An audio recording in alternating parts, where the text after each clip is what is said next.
Goodreaders, perkenalkan, namaku Anggun Sanggita.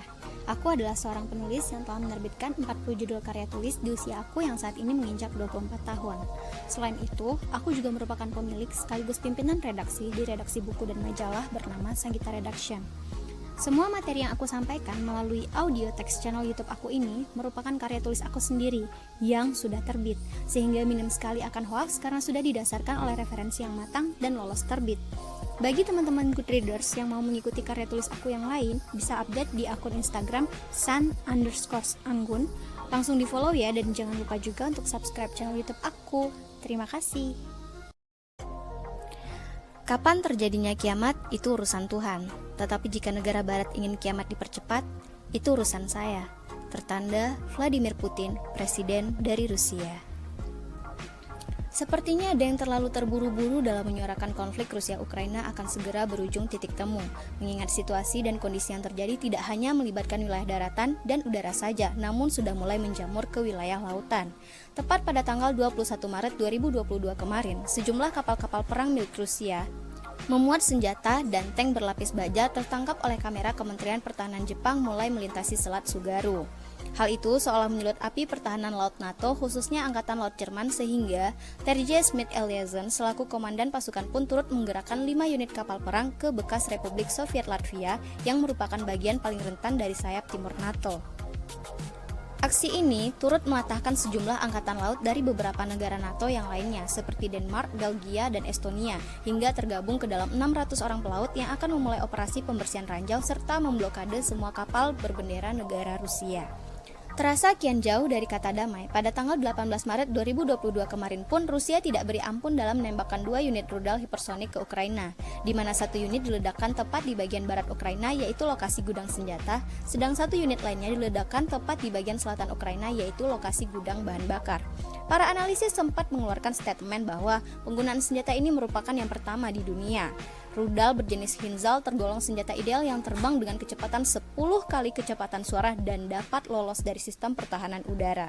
Tidak hanya itu, pembombardiran juga dilakukan oleh Rusia terhadap sebuah pusat perbelanjaan yang ada di Ukraina. Hal tersebut dilakukan lantaran terbongkarnya gudang berkedok mall di mana faktanya tempat itu dijadikan sebagai lokasi penyimpanan roket dan juga amunisi perang. Dan yang tidak kalah mengejutkan dunia adalah penemuan laboratorium Pentagon Amerika di Ukraina, di mana laboratorium ini mengakui bahwa sudah dibiayai oleh Amerika selama hampir 1 dekade. Sekarang kita lirik kembali alur kepresidenan Amerika. Dalam 10 tahun terakhir, Joe Biden 2020 sampai dengan sekarang, Donald Trump 2017 sampai dengan 2020, Barack Obama 2009 sampai dengan 2017. Itu artinya jika dalam 1 dekade Amerika telah memfasilitasi laboratorium Ukraina, maka fasilitas tersebut telah dimulai sejak era kepresidenan Barack Obama.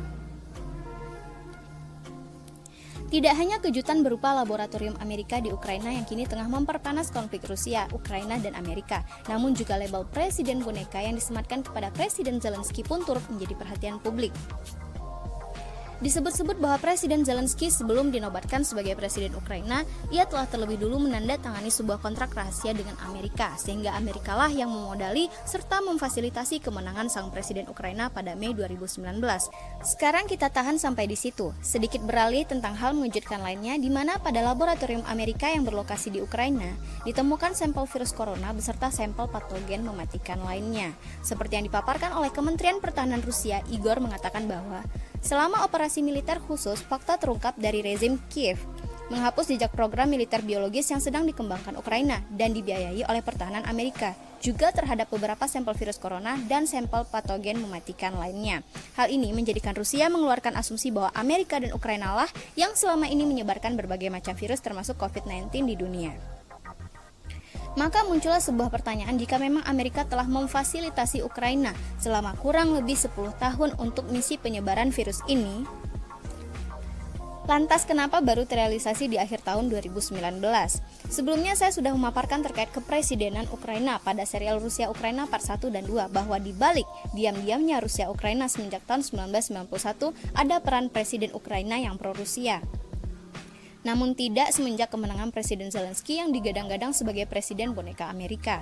Tetapi secara terbuka, Amerika masih membantah asumsi Rusia dengan berdalih bahwa mereka melakukan penelitian adalah untuk membantu menemukan cara pemberhentian penyebaran virus. Hingga saat ini, sejumlah negara yang ada di dunia tentu merasa dipermainkan oleh kedua negara maha pintar tersebut. Terlebih ketika Amerika menuduh bahwa Rusia lah yang menyebarkan virus mematikan melalui invasi yang mereka lakukan meskipun ini terdengar mengada-ada.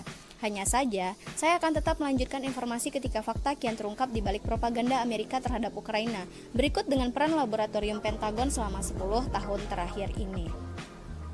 Sebagai penutup, saya akan mengenang sedikit mengenai aksi lucu Presiden Zelensky yang barangkali sudah belajar atau kecipratan ilmu propaganda, di mana baru-baru ini mendunialah sebuah video simulasi pengeboman di Prancis. Pada bagian akhir video tersebut, Presiden Zelensky mengatakan bahwa jika negara kami runtuh, negara Anda juga akan runtuh. Video yang menjadikan saya dan barangkali berjuta manusia di dunia tertawa itu seolah menunjukkan bahasa tubuh yang panik, ketakutan, dan sedikit kekanak-kanakan.